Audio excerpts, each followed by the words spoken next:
Por convección y conducción también nosotros tenemos en ese porcentaje que ustedes están viendo la temperatura. ¿Cuáles son los mecanismos de regulación de la temperatura corporal?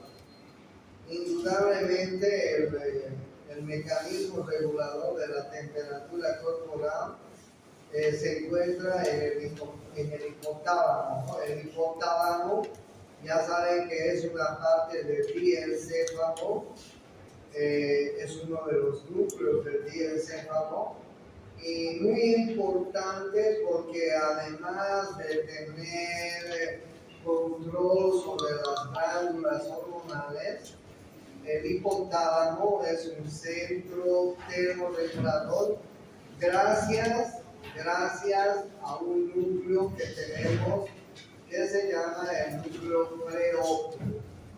El núcleo preóptico es un núcleo que se encuentra en el hipotálamo anterior. El hipotálamo anterior está dividido en dos partes, en una parte anterior y en una parte posterior, en un lóbulo anterior y en un lóbulo posterior.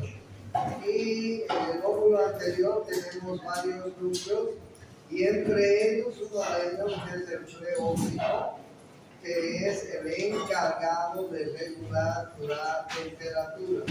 Es el termostato, si ustedes quieren. Ustedes conocen el termostato, en las casas tenemos termostato para que las variaciones de temperatura no queden nuestros aparatos, ¿no?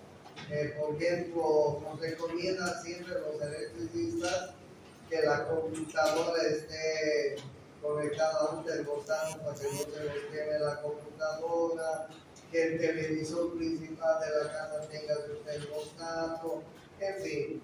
El termostato es el que va a regular la temperatura, el que va a impedir que la temperatura se dispare para arriba o para abajo, ¿no?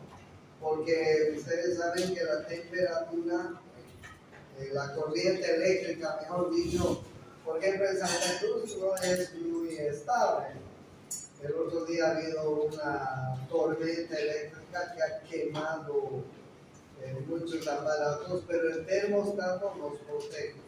Entonces el termostato es un aparato interesante que sirve para proteger las elevaciones y las subidas y las bajadas. Nuestro termostato está en el hipotálamo. El hipotálamo es una parte del diencéfalo que se encuentra encima de la glándula hipófisis. Controla todo el mecanismo endócrino de nuestro cuerpo, y este núcleo que ustedes están viendo es el termorregulador, ¿ya?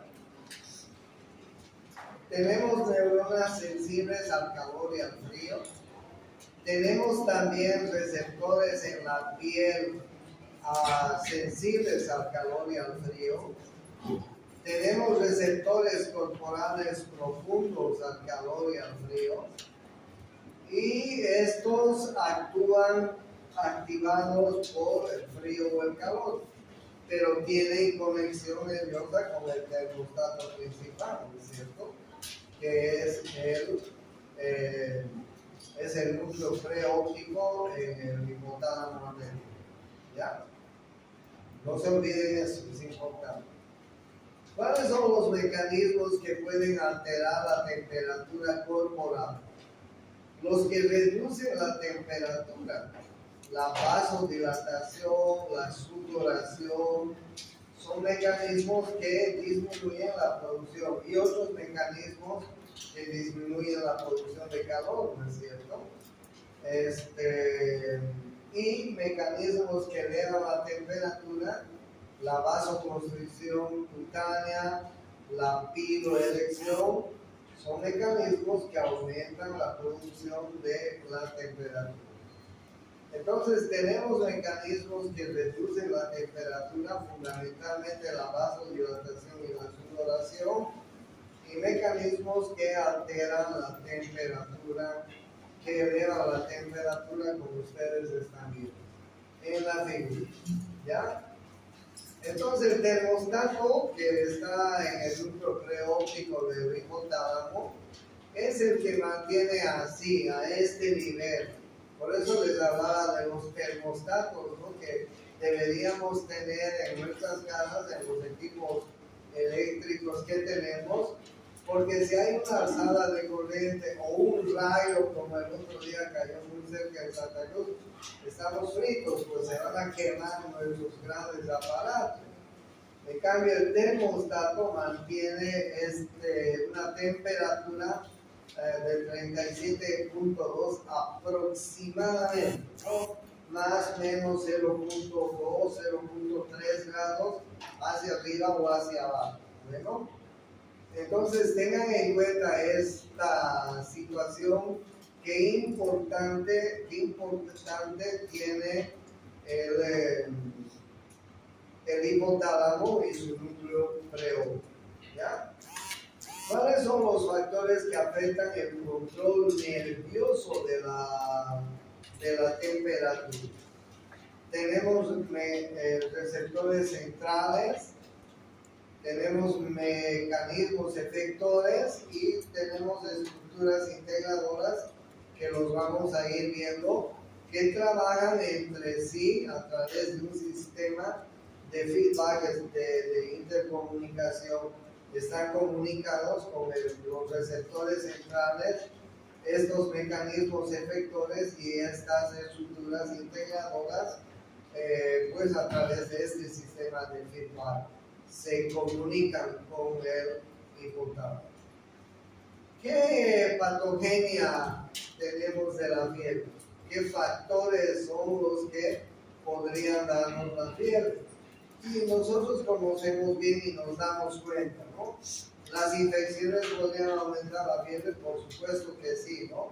Hemos experimentado ya a lo largo de toda esta época que las infecciones, sea cual sea la causa, viral, pues bacteriana y lo que sea, puede aumentar la fiebre. Los traumatismos mecánicos aumentan la temperatura. Las enfermedades neoplásicas relacionadas con los cánceres, los trastornos hematopoyéticos, ¿sí? Que están en relación con la médula ósea, los accidentes vasculares como el infarto del miocardio, el infarto pulmonar, el infarto cerebral, en fin.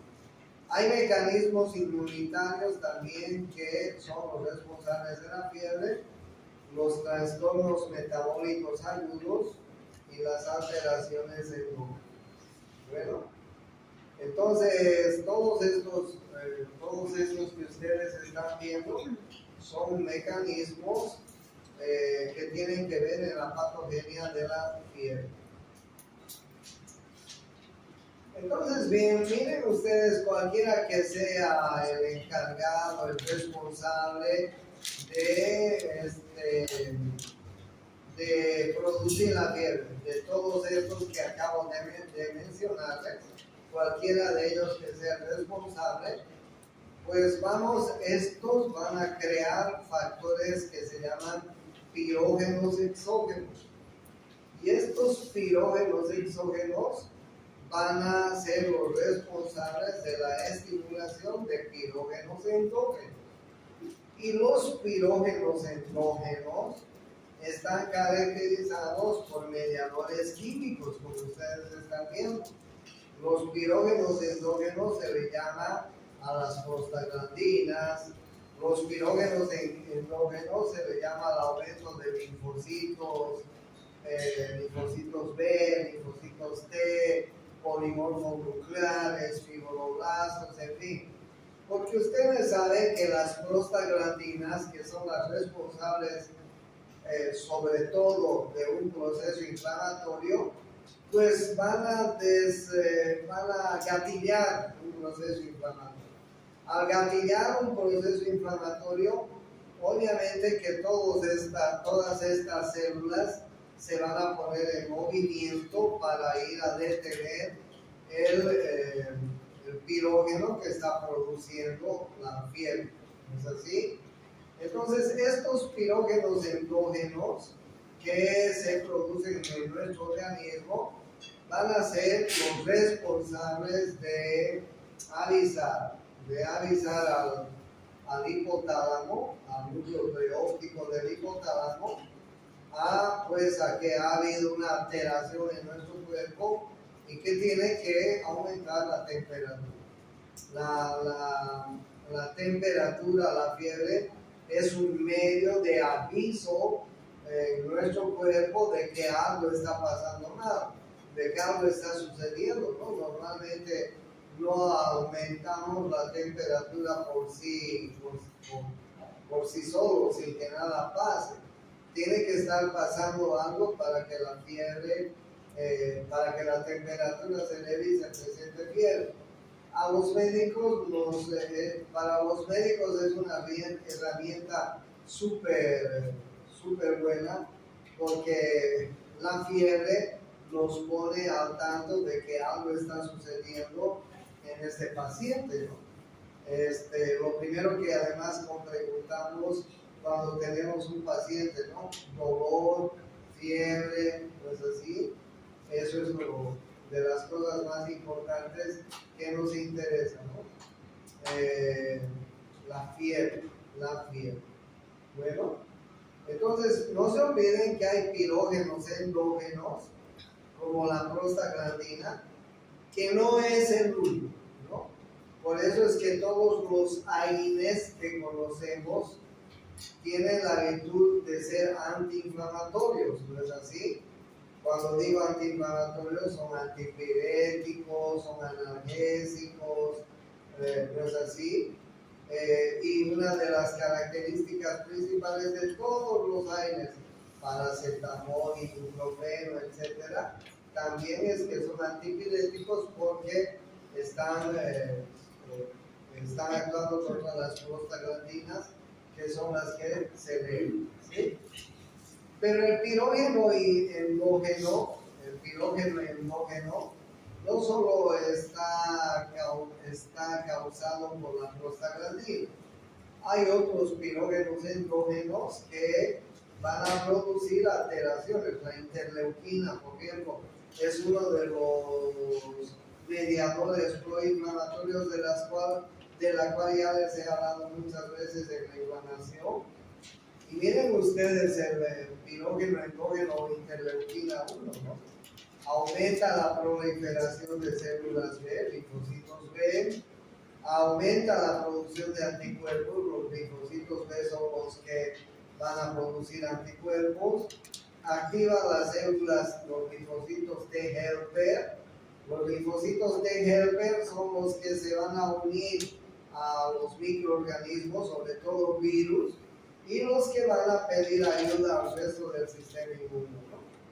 Mejora la función quimiotáctica para los polimorfos nucleares y monocitos, que eso es excelente para nuestro organismo, ¿no? Porque los polimorfos nucleares y los monocitos son los soldaditos que tenemos en la primera línea de batalla, ¿no?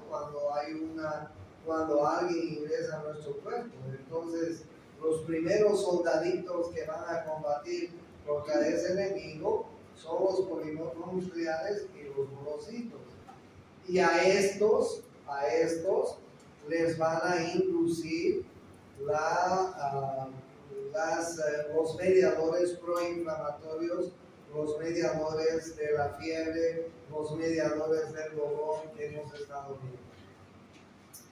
Entonces, a mayor actividad microbiana, pues mayor actividad del pirógeno endógeno, ¿sí? Y también se van a activar los fibroblastos para sintetizar el colágeno, que en caso de que la inflamación, el tejido inflamatorio o el proceso inflamatorio pase, el tejido inflamatorio se vaya a reparar. ¿Y cómo se repara el tejido inflamatorio? A través de fibroblastos, que son los que sintetizan colágeno. Pero la fiebre no es única, ¿no? No es solo que se ha elevado la temperatura en tu cuerpo, eso no es solo lo que nos pasa, ¿no? Cuando estamos con fiebre o lo que les pasa a nuestros pacientes. La fiebre tiene sus acompañantes. tiene acompañantes sistémicos, que son estos los que ustedes están viendo y que son típicos, ¿no es así?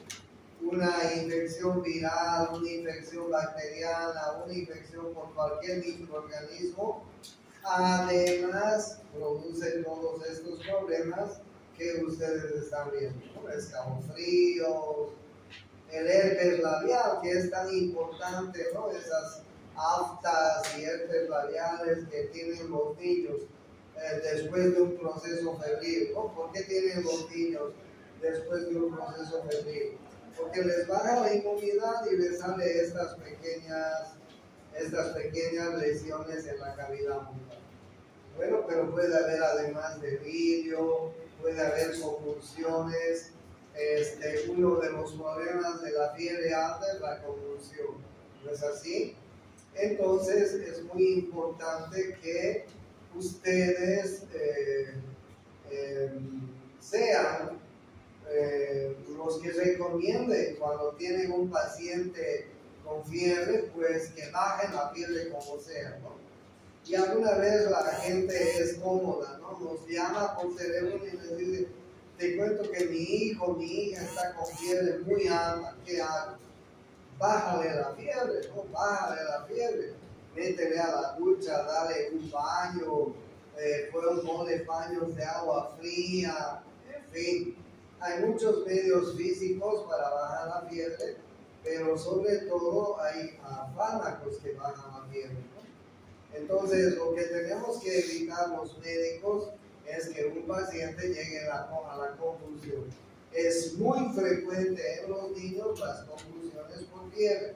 Ustedes van a ver muchas convulsiones, estados convulsivos, sobre todo en niños cuando trabajan en los hospitales, que llegan por una pinche fiebre. ¿Ya?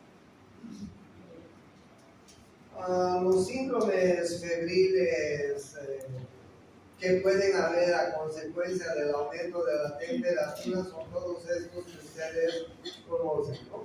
Puede ser una fiebre de corta duración, puede ser una fiebre de origen desconocido, calambres por calor, agotamiento por calor, que son estados de aquellas personas que se exponen demasiado tiempo al sol, ¿no es así?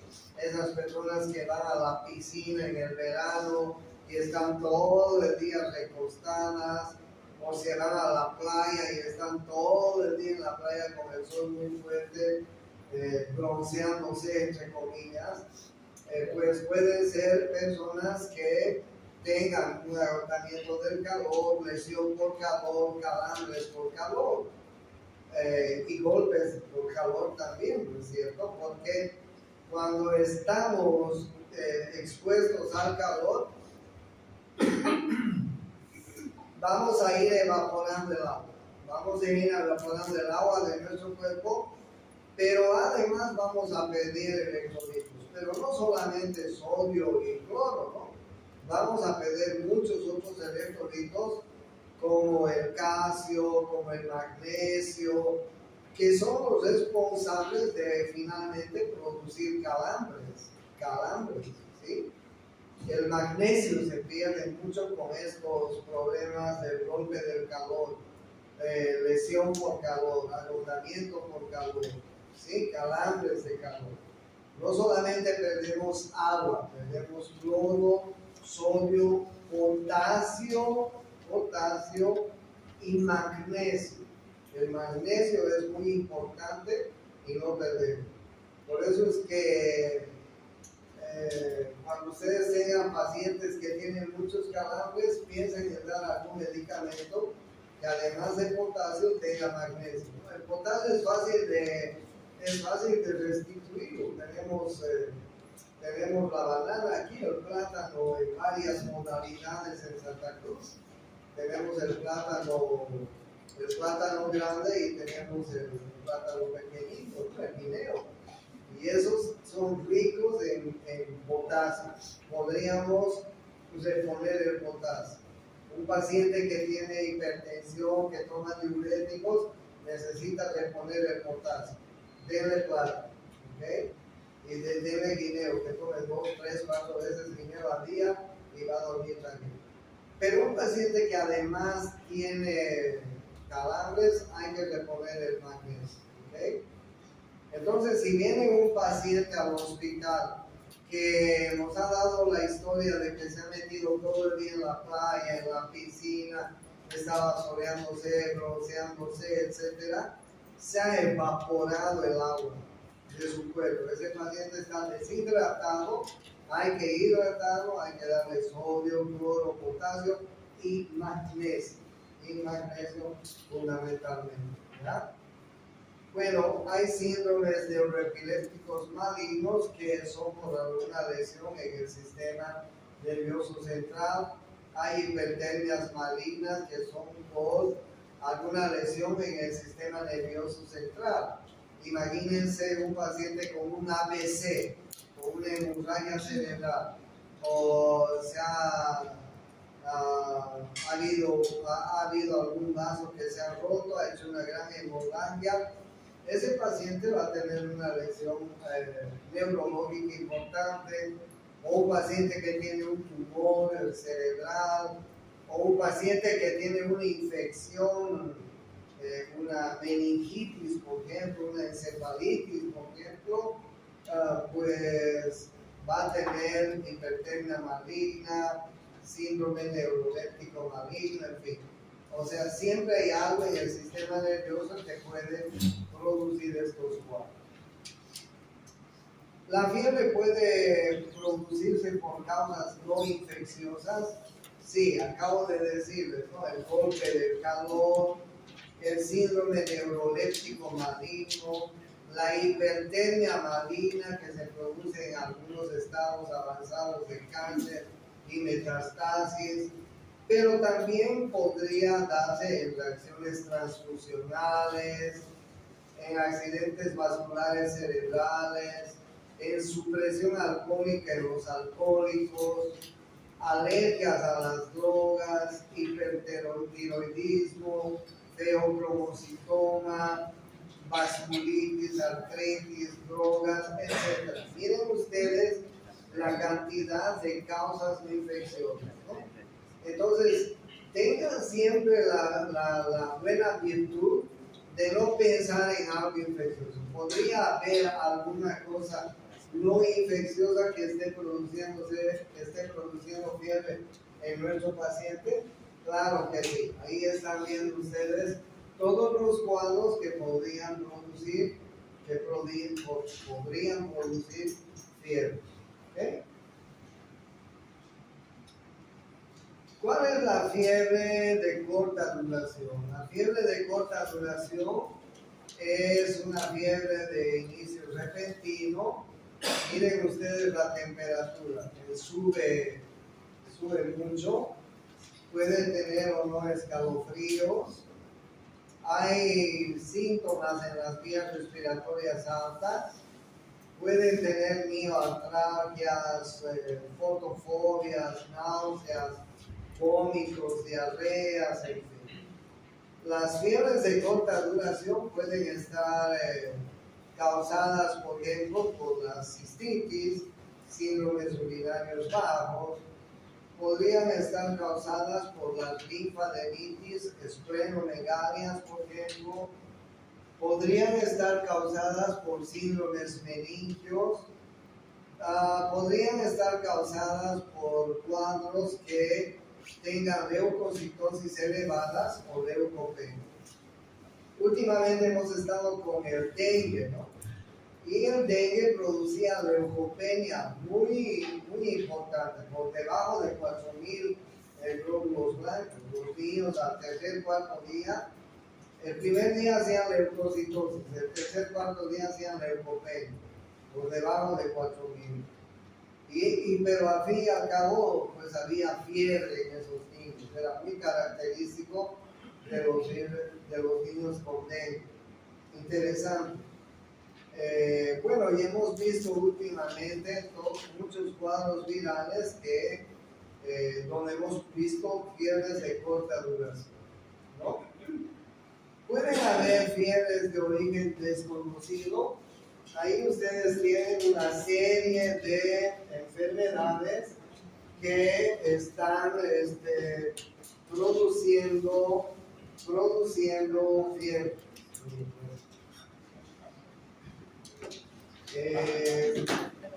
Miren ustedes las fiebres de origen desconocido que pueden durar más de 2 a 3 semanas. Son fiebres que están por encima de 38 y ahí ustedes vean todos los cuadros que podrían producir fiebre de origen desconocido. Por eso es que es muy importante hacer la historia clínica, ¿no? Porque tú puedes tener la fiebre por muchas causas, por muchísimas causas, por muchas causas. Por eso es que cuando tengas un paciente febril, no te contentes solo con pensar que es un virus, una bacteria, nada. Mira que puede haber otras muchísimas causas que esa persona, ese paciente, por la cual está teniendo fiebre. Siempre ten la visión muy amplia, la visión muy grande, para pensar que no solamente es fiebre de origen infecciosa, puede ser una fiebre de muchas causas como tú lo estás viendo en la figura. Entonces tienes que ser amplio en eso, ¿ok? Claro, lo más probable, lo primero que pensamos es la primera, ¿no? Infecciones, algún problema de orden infeccioso, viral, bacteriano, parasitario, una infección aguda, en fin. No vamos a pensar en infecciones crónicas como tuberculosis, paludismo, en fin.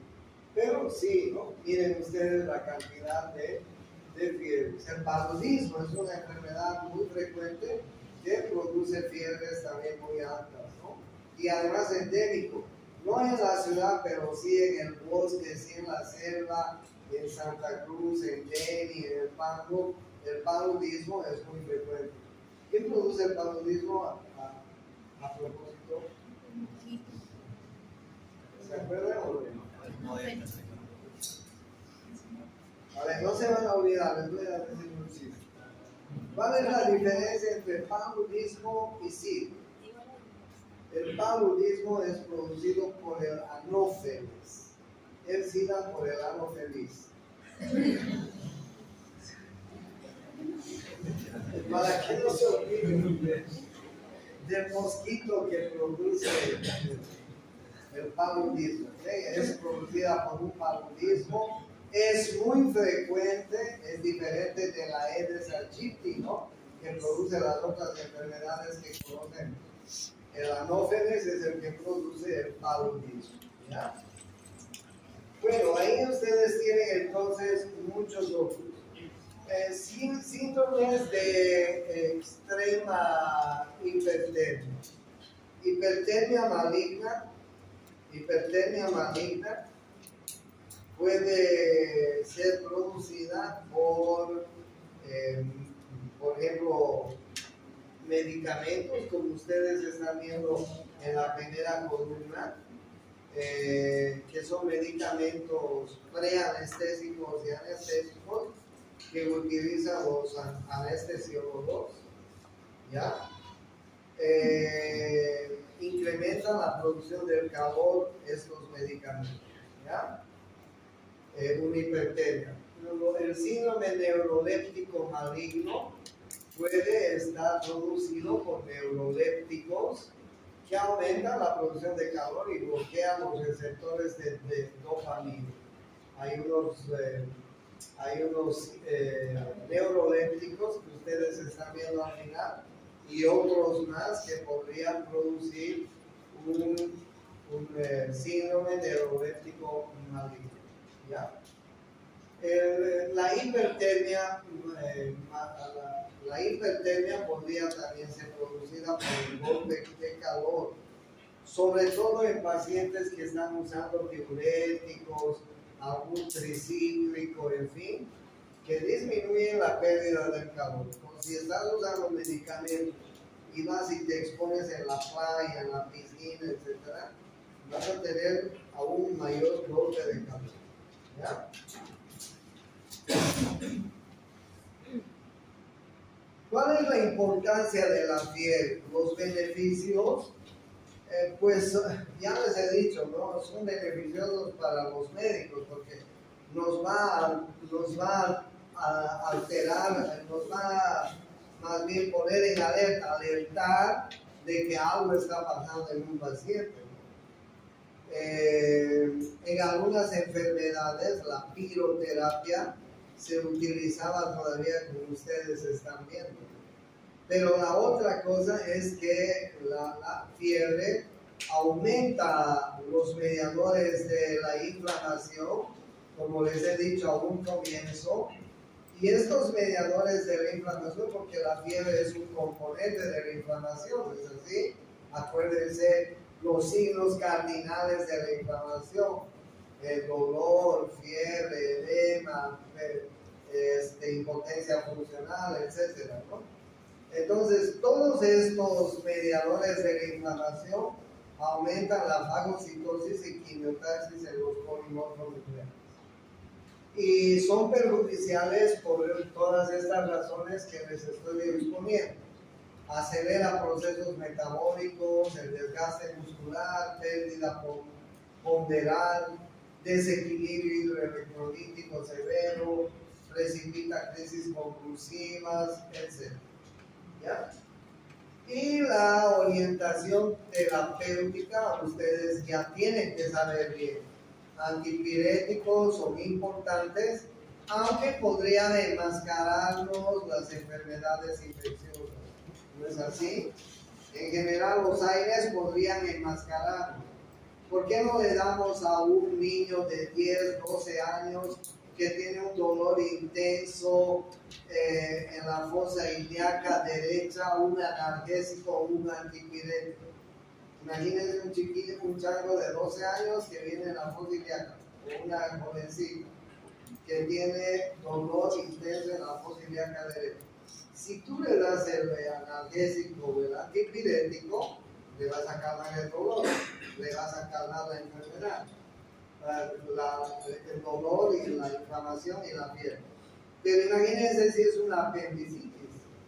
El apéndice se ve inflamando como un globito de carnaval, ¿no es cierto? Poquito a poco se ve inflamando. Llega un momento en que el apéndice puede explotar y producir una peritonitis. Por eso es que tenemos que tener cuidado. A un niño que tiene un dolor en fosa ilíaca derecha, oye, no le des nunca analgésico ni antipirético hasta no estar seguro del diagnóstico. Si estás seguro del diagnóstico, bueno, ya vas llamando al cirujano para que venga y operar, y has preparado el quirófano para que el cirujano opere, ya, dale entonces analgésico, antipirético para que se calme. Pero después hay medicamentos que pueden enmascarar una infección. Tengan en cuenta, en el caso del apéndice, por ejemplo, es muy importante esto, ¿no? Mejor esperar, mejor estar seguros de que no estamos produciendo un problema infeccioso. Sí, se debe dar estos medicamentos en insolación, hipertermia postquirúrgica, epilepsia, shock, etc. ¿no? Hay ahora frazadas refrigerantes para los pacientes que están con enfriamiento. Hay frazadas refrigerantes para los pacientes que están muy hipertérmicos, que podríamos utilizarlos. Medios físicos es importante, inmersión en agua fría son importantes. Bueno, y todos los aires que ustedes conocen que son muy necesarios en la mayor parte de los casos, ¿no? Las enfermedades por bajas temperaturas pues se pueden producir por estas razones, ¿no? Aclimatación al frío, hipotermia por enfermedad aguda accidental, por ejemplo, una inmersión en el agua fría, o lesiones locales por frío, por congelación, ¿no? Muchos escaladores que van a la montaña han sufrido este tipo de lesiones al escalar montañas. Las causas etiológicas, pues además de lo que ya les he dicho, pueden ser eventos meteorológicos, drogas por 3 mecanismos: alteran percepción al frío, pérdida de calor por vasodilatación, inhibe la generación de calor. Puede haber alteraciones metabólico-endocrinas, como en la insuficiencia suprarrenal, en el mixedema, en la hipoglicemia. Y en otras circunstancias como sepsis, cetoacidosis diabética, insuficiencia cardíaca congestiva, podría haber también hipotermia. ¿Y cuál es el manejo de la hipotermia? Pues el ABC de todo paciente crítico, ¿no? ¿Cuál es el ABC? ¿Qué significa A en el ABC del manejo de un paciente crítico? ¿Qué significa la A? No se olviden, la A significa airway, viene del inglés, de una palabra en el inglés. ¿Ok? El ABC. Oh.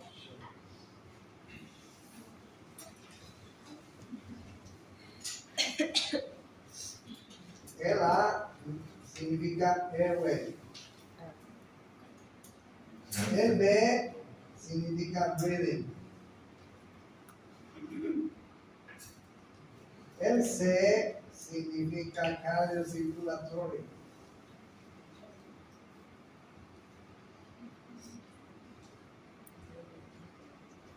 Entonces, cuando tengas un paciente, siempre tienes que revisar estas 3 cosas.